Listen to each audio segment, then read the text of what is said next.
भारत माता की नरेंद्र मोदी मेनन मुसाहरी আজিৰ সভাত আমাৰ মাজত উপস্থিত ভাৰতীয় জনতা পাৰ্টিৰ অসম প্ৰদেশৰ সভাপতি সাংসদ দিলীপ শইকীয়া ডাঙৰীয়া মন্ত্ৰী পীযুষ হাজৰিকা ডাঙৰীয়া বিধায়ক ৰূপক শৰ্মা ডাঙৰীয়া অভিজিত নাথ ডাঙৰীয়া জিলা সভাপতি সুনীল বসুমতাৰী ডাঙৰীয়া ৰূপম গোস্বামী ডাঙৰীয়া ধীৰেন ডেকা ডাঙৰীয়া বাবুল চন্দ্ৰ বড়ো ডাঙৰীয়া অজয় হাজৰিকা ডাঙৰীয়া জয়কান্ত শৰ্মা ডাঙৰীয়া আশুতোষ চৌধুৰী ডাঙৰীয়া দুম্বাৰ খাৰকা ডাঙৰীয়া শ্যামল সৰকাৰ ডাঙৰীয়া আমাৰ দলৰ প্ৰাৰ্থী মেনন মুছাহৰী ডাঙৰীয়াকে আদি কৰি আজিৰ সভাত উপস্থিত ৰাইজ আই মাতৃসকল আৰু যুৱক যুৱতী বন্ধু বান্ধৱীসকল আপোনালোক সকলোৱে জানে যে অহা 22 তাৰিখে আমাৰ বিটিচিৰ নিৰ্বাচন অনুষ্ঠিত হ'ব আজি 2003 চনত প্ৰথম বিটিচি গঠন হৈছিল যেতিয়াৰ পৰা বিটিচি গঠন হ'ল এবাৰ ইউপিপিএল আৰু বিপিএফৰ চৰকাৰ হ'ল আৰু আপোনালোকে চৰকাৰবিলাক চালে আগতে ইলেকশন হলে হয় ইউপিপিএল জিকিব নহলে বিপিএফ জিকিব কিন্তু যোৱাবাৰ বিজেপি দলক আপোনালোকে 9খন আসন দিছিলে আৰু এইবাৰ আপোনালোকৰ অনুৰোধত আমি বিজেপি দলে ওদালগুৰি জিলা বাক্সা জিলা তামুলপুৰ চিৰাং কোকৰাঝাৰ সবতে আমি ইলেকশন খেলিছো আৰু আপোনালোকৰ আশীৰ্বাদ হলে এইবাৰ আমি বিজেপিৰ চৰকাৰ বিটিচিত আমি গঠন কৰিব বিচাৰো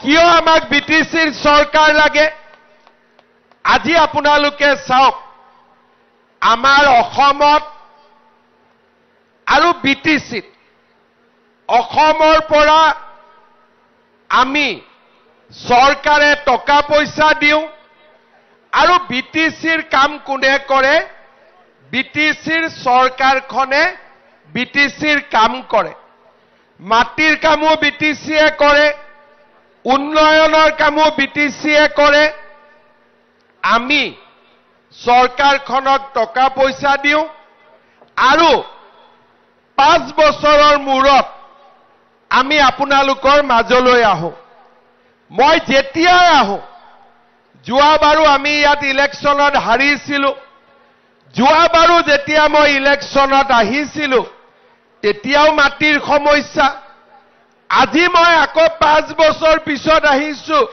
আকৌ মাটিৰ সমস্যা কৰবাত দলঙৰ সমস্যা কৰবাত হস্পিটালৰ সমস্যা আমাৰ অসমৰ বাকি জিলাবিলাকত আমাৰ মানুহে যিমান সুবিধা পাব পাৰিছে আজি বিটিচিত আমি আগবাঢ়ি যাব পৰা নাই ইয়াতে আমাৰ গুৰখা ভাইসকল আছে কেইদিনমান আগতে আমি মাৰ্ঘেৰিটাটো ট্ৰাইবেল বেল্ট এণ্ড ব্লকত গুৰখাক আমি প্ৰটেক্টেড ক্লাছ দিলো আৰু আমি বসুন্ধৰা আঁচনিৰ জৰিয়তে আমাৰ ৰাজ্যত খিলঞ্জীয়া অসমীয়া বঙালী আদিবাসী গুৰখা চাহ বাগিচা আজি সকলো মানুহে মাটিৰ পট্টা পাইছে ৰাইজ আগবাঢ়ি গৈছে আজি অসমৰ শোণিতপুৰ জিলা কক ধুবুৰী জিলা কক গোৱালপাৰা জিলা কক ফৰেষ্টত মানুহ আছে ফৰেষ্টৰ ৰাইটছ পাইছে, অধিকাৰ পাইছে। কিন্তু আমাৰ বিটিচি ৰাইজে এতিয়াও চিন্তাত থাকে যে আমাৰ কি হ'ব। কেইদিনমান আগতে কোনোবা ডিএফওয়ে ইয়াত আহি মাটিৰ সাৰ্ভে কৰিলে, আমাৰ মানুহখিনিৰ মনত ভয় হৈ গ'ল যে আমাক কোনোবাই উচ্ছেদ কৰিব নেকি। সদায় মনত চিন্তা হৈ থাকে। আজি আমি বিটিচি গঠনৰ আগৰ পৰাই ইয়াতে আছো, কিন্তু আমাৰ মনৰ পৰা চিন্তাবিলাক আঁতৰি নাযায়। ৰাস্তা নহয়, স্কুল নহয়, কলেজ লাগে। আজি আমি অসমৰ আন জিলাৰ তুলনাত পিছ পৰি আছো, আৰু যথেষ্ট টকা পইচা দিয়াৰ পিছতো আমি বিটিচিৰ সমস্যা সমাধান কৰিব পৰা নাই। বছৰত 1000 কোটি টকা আমি ডেভেলপমেণ্টৰ কাৰণে দিওঁ, আৰু যোৱা 3 বছৰত ৰাস্তা বনাবৰ কাৰণে মই বিটিচিক 2000 কোটি টকা দিছো। তাৰ পিছতো ৰাইজৰ সমস্যা সমাধান নোহোৱাকৈ আছে। ৰাইজে প্ৰাপ্য অধিকাৰৰ পৰা বঞ্চিত হৈ আছে। আজি আমাৰ ইয়াতে 30খন ৰেভিনিউ ভিলেজ, 5টা ভিচিডিচি কোনবাই আহি কৈ দিলে ইয়াত ফৰেষ্ট বনাই দিম। তেনেকেতো নহয়। আজি ৰেভিনিউ ভিলেজত থকা মানুহক আমি কেনেকে ফৰেষ্টত দিম। কিন্তু বিটিচিত আজি মানুহ ভয়ত থাকে, কাৰণ মানুহৰ সমস্যাবিলাক সমাধান হোৱা নাই। ভাৰতীয় জনতা পাৰ্টিৰ এবাৰ যদি ইয়াত চৰকাৰ আহে, 26টা জনগোষ্ঠীৰ কোনো লোকে পিছ পৰি থাকিব নালাগে। সকলোকে আমি সমানে আগুৱাই লৈ যাম, সকলোকে আমি সমান অধিকাৰ দিম। আজি যদি বিজেপিৰ চৰকাৰ থাকিলেহেঁতেন, আপোনালোকে ভয় খাবলগীয়া কথাই নাছিলে। কাৰণ বিজেপিৰ চৰকাৰ সদায় আমাৰ মানুহৰ লগত আছো, আৰু আজি আমি সদায় ৰাইজৰ লগত থিয় হৈছো। কেইদিনমান আগতে মই বিটিচিলৈ আহিছিলো। প্ৰত্যেকটো সমষ্টিতে মই মিটিং কৰিছিলো। ৰাস্তাৰ ওপৰত, নদীৰ ওপৰত দলং লাগে, দলং নাই হোৱা। জলসিঞ্চনৰ স্কিম লাগে, স্কিম হোৱা নাই। আজি আমাৰ মহিলাসকলে অৰুণোদয় পৰ্যন্ত পোৱা নাই।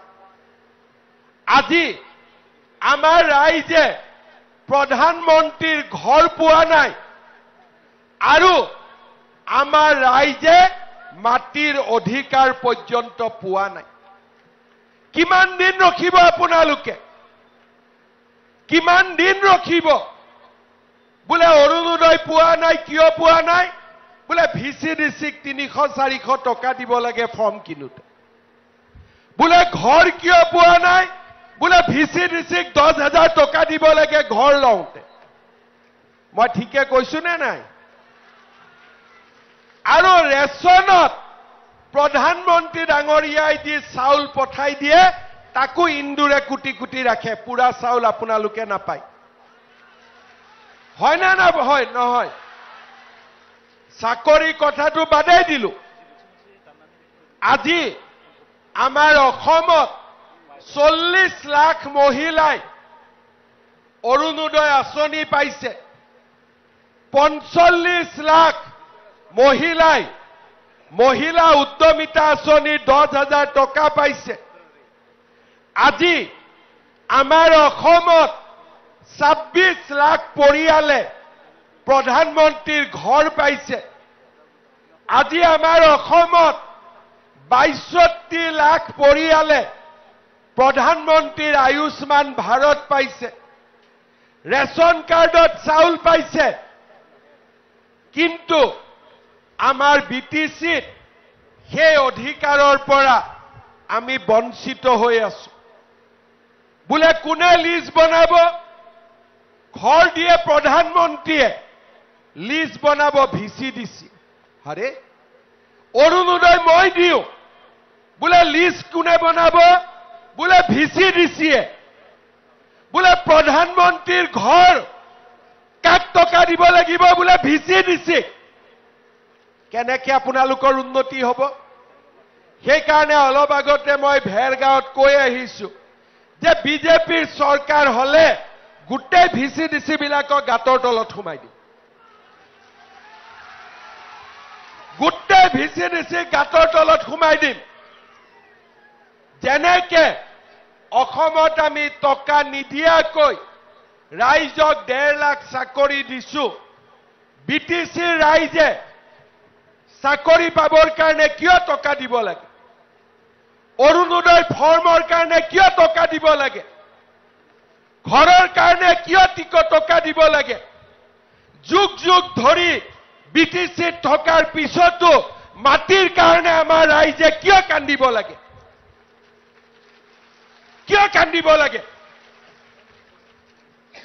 যোনে আহিব হিয়ে ভয় খুৱাই গুচি যাব মোক পীযুষ হাজৰিকাই কৈ আছে কেইদিনমান আগতে কোনবা ডিএফও আহিলে হিউ জুখমাক কৰি থৈ গল কোনবা নাই ইটো আহিব হিউ কব বোলে কথা নুশুনিলে এভিকশন কৰি দিম আৰে এভিকশন কাক কৰো আপোনালোকে জানে মই কাক এভিকশন কৰো হয় না নহয় মোৰ টাৰ্গেট বেলেগ কিন্তু আমাৰ যদি অসমীয়া বঙালী বড়ো গুৰখা আদিবাসী হিন্দীভাষী আমি যদি ভয়ত থাকিব লাগে সমাজখন কেনেকৈ আগবাঢ়িব সমাজখন কেনেকৈ আগবাঢ়িব আজি বিটিচিত এবাৰ যদি বিজেপিৰ চৰকাৰ আহে আপোনালোকে কোনো কথা চিন্তা কৰিব নালাগে চিন্তা কৰাৰ দায়িত্ব মোৰ আপোনালোকে কোনো কথা চিন্তা কৰিব নালাগে চিন্তা মই কৰিম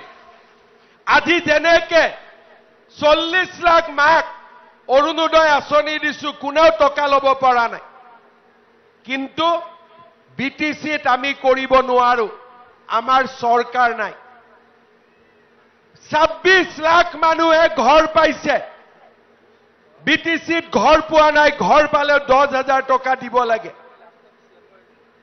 এই ব্যৱস্থাৰ পৰিৱৰ্তন হ'ব লাগে আৰু সেই কাৰণে আমি আপোনালোকক কৈছো যে এইবাৰ আপোনালোকে বিজেপিক ভোট দিয়ক যিমান ভয় আছে ভয়ৰ পৰা এবাৰতে ওলাই গুচি আহক আৰু ভয় খাই থাকিব নালাগে কাৰণ বিজেপি আপোনালোকৰ পাৰ্টি আমি অসমখন কেনেকৈ চলাইছো প্ৰথমতে গুৱাহাটীত 10,000 যুৱক যুৱতীৰে বিহু পাতিলো তাৰ পিছত ঝুমুৰ পাতিলো এইবাৰ বাগৰুম্বা ইয়াৰ পিছত আন জাতি উপজাতি সকলোকে আমি অসমত একেলগে আগুৱাই লৈ যাব বিচাৰিছো কিন্তু বিটিচিত আমাৰ চৰকাৰ নথকা কাৰণে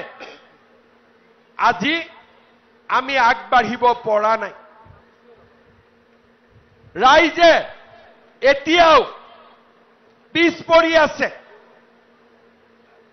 এই পৰিৱেশ আমি সলনি কৰিব লাগিব বিপিএফক ভোট দিব ইউপিপিএলক ভোট দিব আগত যেনেকৈ আছো আমি তেনেকৈ থাকিম কিন্তু এবাৰ যদি বিজেপিৰ চৰকাৰ আহে আমি আৰু কেতিয়াও দুখত থাকিব নালাগে আমি কেতিয়াও কষ্টত থাকিব নালাগে আমাৰ কষ্টৰ দিনবোৰ শেষ হ'ব আগতে যেতিয়া মই মুখ্যমন্ত্ৰী হৈছিলো তেতিয়া মই কৈছিলো যে আমি বিটিচিত শান্তি আনিম আজি আমি বিটিচিত শান্তি আনিলো যাৰ হাতত বন্দুক আছিল অস্ত্ৰ আছিল আমি সকলোকে বুজাই বৰাই ঘৰলৈ লৈ আহিলো শান্তি হল এইবাৰ আমাক প্ৰগতি লাগে শান্তি আনাৰ পিছত আমাক বিকাশ লাগে শান্তি অহাৰ পিছত আমাক অধিকাৰ লাগে কিন্তু আমি যদি নিজৰ চৰকাৰ এখন নাপাওঁ আমি কাৰ ওচৰত গৈ কান্দিম অৰুণোদয় নাপালে গৈ কাক কান্দিম ঘৰ নাপালে কাক কান্দিম চাকৰি নাপালে কাক কান্দিম বিটিচিত কান্দিবৰ কাৰণেও কোনো মানুহক আপোনালোকে বিচাৰি নাপায় আজি যদি নলবাৰীত মানুহে কিবা এটা পোৱা নাই আমাক ক'ব পাৰে কামৰূপত কিবা এটা পোৱা নাই আমাক ক'ব পাৰে শোণিতপুৰত কিবা এটা পোৱা নাই আমাক ক'ব পাৰে কাৰণ তেওঁলোকৰ চৰকাৰ আমাৰ চৰকাৰ কিন্তু বিটিচিত বিজেপিৰ চৰকাৰ আজিলৈকে হোৱা নাই আৰু আমি চেষ্টাও কৰা নাছিলো কাৰণ আমি বিচাৰিছিলো যে আমি দূৰৰ পৰা সমৰ্থন কৰিম যাতে বিটিচিৰ পৰিৱৰ্তন হ'ব পাৰে কিন্তু আমি বুজিলো যে আমি যদি বিজেপি দূৰত থাকো সমস্যাৰ সমাধান নহব বিজেপিয়ে কোকৰাঝাৰত চৰকাৰ কৰিলেহে সমস্যাৰ সমাধান হ'ব পাৰিব ইলেকশ্যনৰ সময়ত আপোনালোকক কিবা এটা কৈ যোৱা ডাঙৰ কথা নহয় কিন্তু আজি চৰকাৰৰ প্ৰাপ্য অধিকাৰ আমি ইলেকশ্যনৰ পিছত গৈ ক'ত কম আমি কাৰ ওচৰত কম কবৰ কাৰণে আমাৰ ভয় লাগে মনত দুখ আছে কান্দিব নোৱাৰো অৰুণোদয় টকা লৈছে প্ৰধানমন্ত্ৰীৰ ঘৰ লৈছে ৰেচনৰ চাউল কাঢ়ি লৈছে কাকো আমি ক'ব নোৱাৰো কাৰণ কলে বা কি হয় কলে আকৌ মোৰ ঘৰৰ পৰাই মোক খেদি দিয়ে নেকি মোৰ মাটিয়ে কাঢ়ি লয় নেকি এই পৰিবেশ সলনি হ'ব লাগিব এই পৰিবেশ সলনি হ'ব লাগিব আজি এই পৰিবেশ কেতিয়া সলনি হ'ব যেতিয়া আপোনালোকৰ কোকৰাঝাৰত এখন নিজৰ চৰকাৰ থাকিব মেনন মুছাহাৰী যেতিয়া ভৈৰৱ কুণ্ডৰ পৰা MCLA EM হৈ যাব পাৰিব মই ঠিক কথা কৈছো নে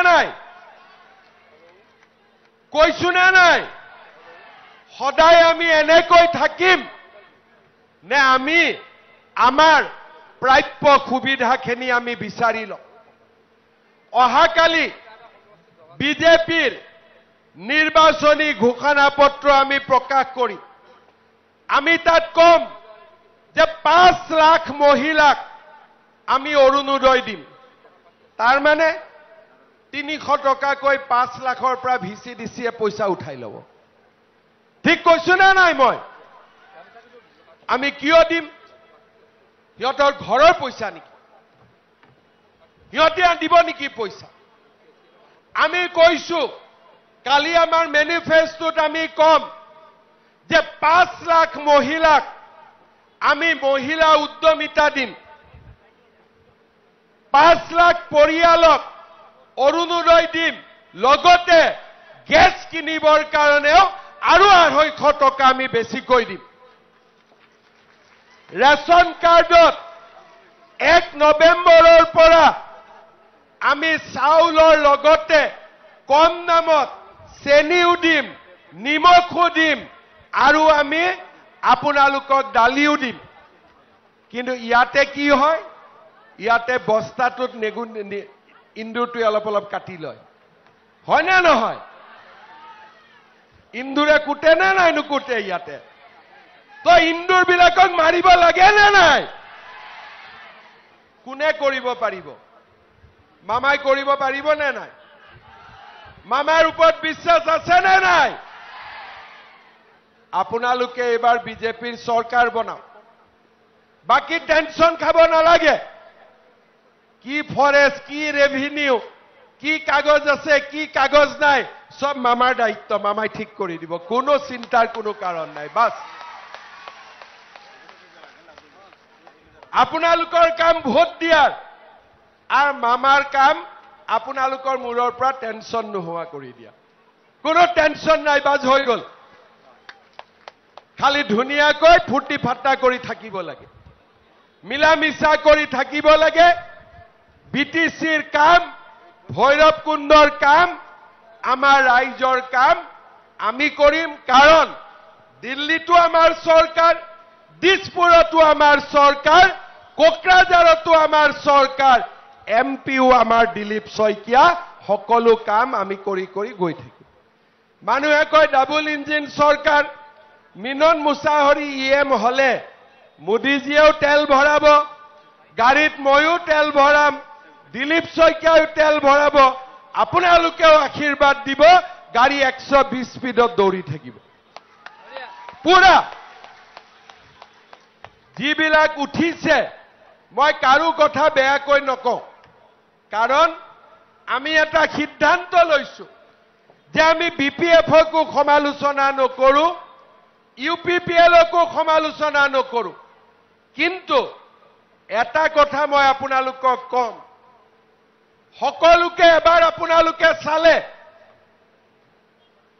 ৰিহনকো চালে গোবিন্দকো চালে এবাৰ মিননক চাই দিয়ক না হয় নহয় সুৱাজনকতো আপোনালোকে জানে সুৱাজনে কি কৰিলেতো আপোনালোকে জানে নুসুৱাজনক এবাৰ আপোনালোকে চাব লাগে হয় নে নহয় মই ঠিক কথা কৈছো নে নাই সেই কাৰণে মেননক এবাৰ চাই দিয়ক আপোনালোকে আগতে মেননক চাইছে নেকি চোৱাটো নাই আগতে ৰিহনক চালে নিমখ বেছি নে আঞ্জাত চেনি বেছি আপোনালোকে জানে গোবিন্দক চালে আঞ্জাত নিমখ বেছি নে কম আপোনালোকে জানে কিন্তু মেননৰ আঞ্জাটো এতিয়ালৈকে আমি খায়ে পোৱা নাই পাইছো নেকি একবাৰ খাব লাগে না নাই আৰু একবাৰ আপোনালোকে মিননক ভোট দিয়ক আপোনালোকে আৰু দুখত থাকিব নালাগে বিটিচিৰ পৰিৱৰ্তন হ'ব তাৰ গ্যাৰেন্টি মই লৈছো আমি একেলগে লগ হৈ আপোনালোকৰ সমস্যাবিলাক সমাধান কৰিম সমস্যা সবতে আছিল মাৰ্ঘেৰিটাত মানুহে কান্দি আছিল বিশ্বনাথ চাৰিআলিত মানুহে কান্দি আছিল গোটেই অসমত কান্দি আছিল মাটিৰ কাগজ নাই 16 লাখ মানুহক আমি বসুন্ধৰাৰ জৰিয়তে মাটিৰ কাগজ দিলো মানুহে কৈছিল যে ৰাস্তা নাই প্ৰতিদিনে আমি 10 কিলোমিটাৰকৈ নতুন ৰাস্তা বনালো লৰা ছোৱালীয়ে কৈছিল মামা চাকৰি নাই 1.5 লাখ লৰা ছোৱালীক চাকৰি দিলো অক্টোবৰত আকৌ দিম কোনো নিগনি নাই এক পইচা ঘুষ দিব নালাগে অসমৰ চাকৰি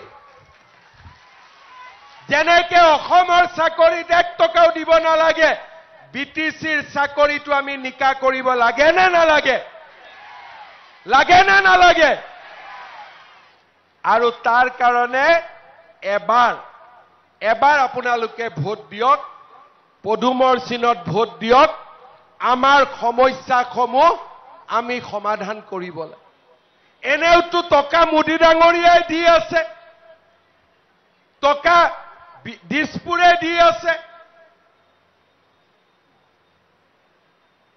এটা ভোজ বনাব লাগে খৰিও আমি দিছো দালিও আমি দিছো তেলো আমি দিছো খালি ৰান্ধনীটো আমি নহয় এবাৰ ৰান্ধনীটো আমাক কৰি দিও গুটেখিনি আমাৰে যেতিয়া আমি ধুনিয়াকৈ ৰান্ধি খুৱাম হয় না নহয়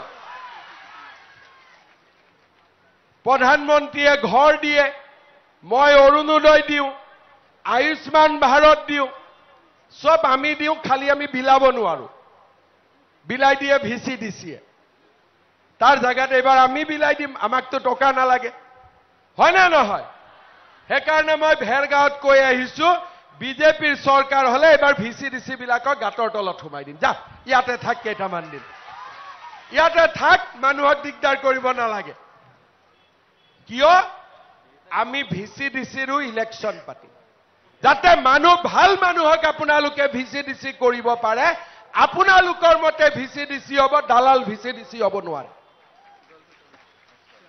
এইবিলাক কথা বেলেগে ক'ব পাৰিব? বেলেগে ক'ব পাৰিব? কিয় তেওঁলোকৰ মনত যি আছে আছে, মোৰ মনত এইটোৱে আছে যে ময়ে অৰুণোদয় দিম, মই কিয় টকা ল'ম? ময়ে উদ্যমিতা দিম, মই কিয় টকা ল'ম? ময়ে ৰেচন কাৰ্ডত চাউল দিম, দালি দিম, নিমখ দিম, চেনি দিম, মই আৰু কিয় ইন্দুৰ কেঁকুটা পুহি ৰাখিম? ময়ে ঘৰ দিম, আকৌ ময়ে কিয় 10,000 টকা খাম? খালেতো গোটেইটোৱে ল'ব লাগিছিলে। যদি দিলোৱেই তেতিয়াহ'লে আমি পুৰা নিদি তাৰ পৰা 200 টকা কাটি ৰাখি কি লাভ পাম? আজি অসমত যেনেকৈ পৰিৱৰ্তন হৈছে, আমাৰ ভৈৰৱকুণ্ডটো পৰিৱৰ্তন হ'ব লাগিব, বিটিচিটো আমাৰ পৰিৱৰ্তন হ'ব লাগিব।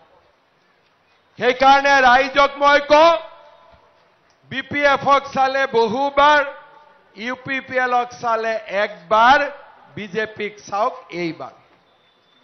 এইবাৰ বিজেপিক ভোট দিয়ক আৰু আমি সবকে লৈ চলিম।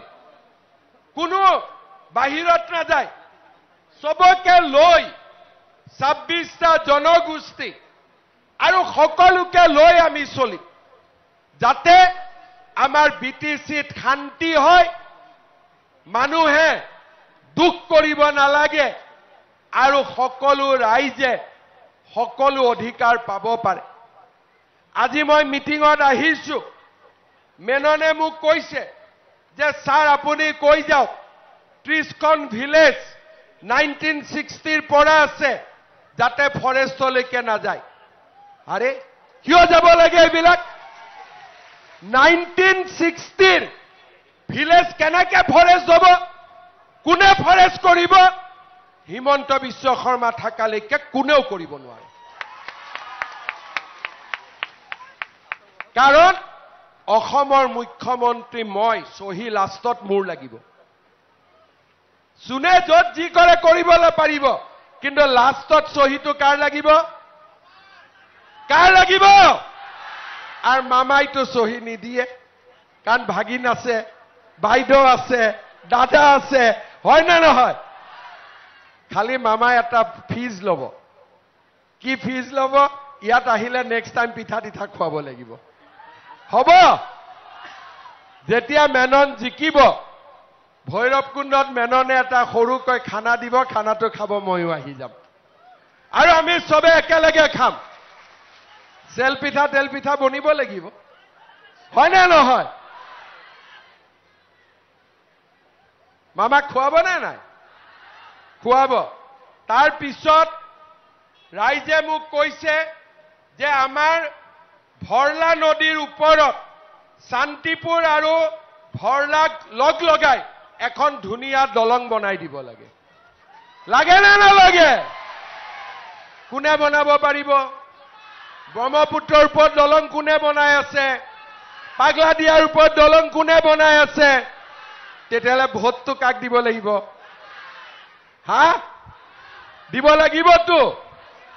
তাৰ পিছত আমাৰ ইয়াতে আঞ্জলি স্কুলৰ সমস্যা আছে, মিলনজ্যোতি হাইস্কুল, লগতে আমি ইয়াৰ আমাৰ কেইবাটাও সমস্যা আছে, যেনেকে water supply scheme, Udalguri town, Udalguri higher secondary, হাতী আৰু মানুহৰ সংঘৰ্ষ, এইবিলাক বহুত ডাঙৰ। Janata M E school higher secondary কৰিব লাগে, প্ৰধানমন্ত্ৰীৰ ঘৰ দিব লাগে আৰু দৈফাং নদীৰ ওপৰত পাটিবাৰী আৰু ভেৰগাঁৱৰ মাজতো এখন দলং দিব লাগে। মেননে মোক বহুত ডাঙৰ লিষ্ট দিছে। মই কৈছো মেনন ভাই চিন্তা কৰিব নালাগে, একবাৰ EM বনি যাওক, সব কাম মই কৰি দি আছো। কোনো চিন্তা কৰিব নালাগে, সব কাম হৈ যাব। বাকীবিলাক হলে কি হ'ব? আগত যি আছিল সেয়ে থাকিব। ঘৰত ডাঙৰ বোৱাৰী আৰু নতুন বোৱাৰী হ'ব পাৰিব নেকি? ডাঙৰ বোৱাৰীয়ে যেনেকে আছে এনেকে আঞ্জা বনাইছে, যদি নিমখ বেছি হয় হয়ে আৰু, এতিয়া কেনেকে নিমখ কমিব? কিন্তু নতুন বোৱাৰীয়ে কি জানি অলপ ভাল বনাবই পাৰে, হয় না নহয়? পুৰণা বিলাককতো আপোনালোকে জানে, আহি যি কব, যেনেকে কব কলে। এইবাৰ মেননক ভোট দিয়ক, দায়িত্ব মোৰ, কাম মই কৰিম মেনন ভাইক পুৰা আমি সাপোৰ্ট কৰিম যাতে আপোনালোকে আৰু কোনো সমস্যাত থাকিব নালাগে সবচে মোৰ বিটিসিত বেয়া লাগে এন্দুৰ বিলাক কোৰ পৰা যে জন্ম হলে কোৰ পৰা যে একেটা আহিলে ঘৰ বনালেও থপিয়াব অৰুণোদয় পালেও থপিয়াব কিবা এটা আহিবই নোৱাৰে আগতে থপিয়ায় হয় না নহয় কিবা এটা সরকারি আঁচনি আহা বুলি গমেই পাব নালাগে থপিয়াব আগতে হয় না না মই ঠিক কৈছো না নাই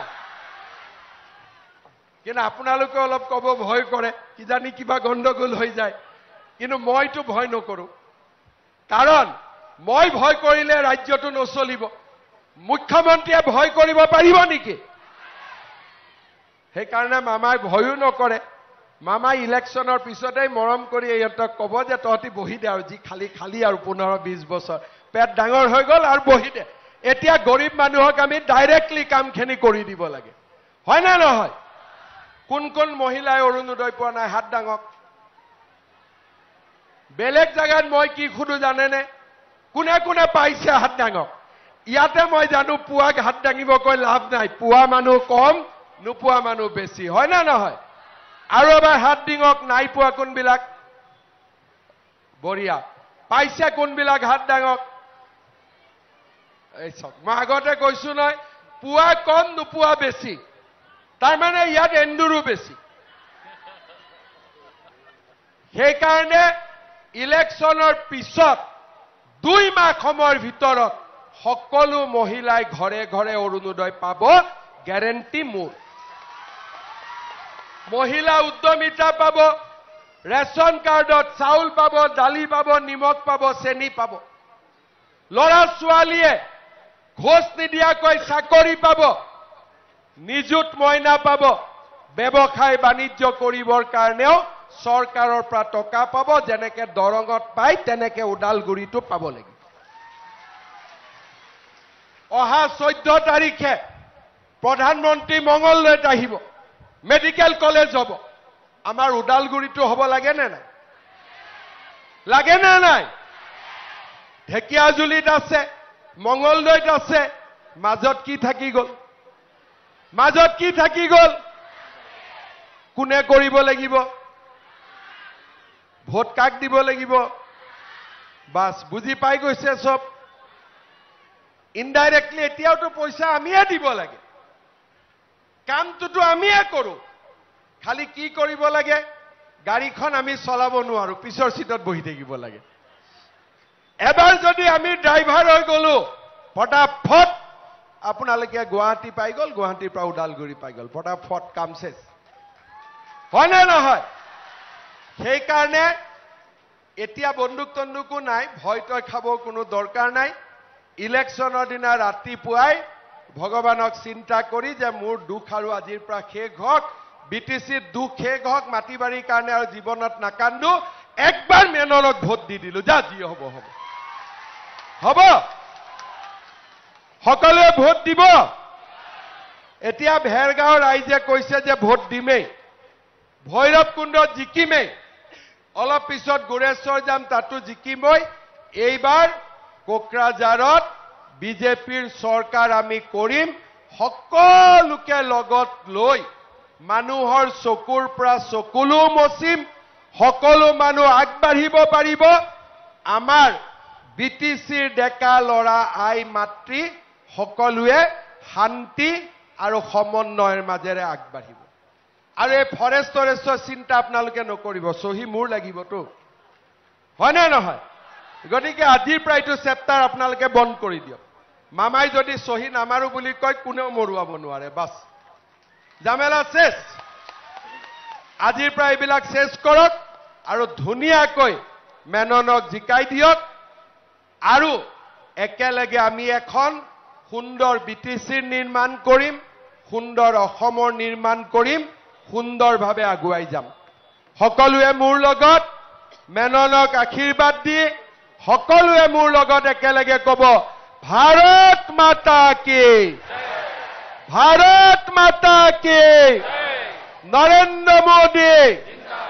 নৰেন্দ্ৰ মোদী দিলীপ শইকীয়া মেনন মুছাহাৰীয়ে মেনন মুছাহাৰীয়ে বহুত বহুত ধন্যবাদ আৰু আপোনালোকে একদম এইবাৰ যেনেকে ভৈৰৱ কুণ্ডত বিজেপিক জিকাই দিব আৰু যিমান আপোনালোকৰ কাম আছে এই গোটেই কাম মামাই কৰি দিব বহুত বহুত ধন্যবাদ জয় হিন্দ বন্দে মাতৰম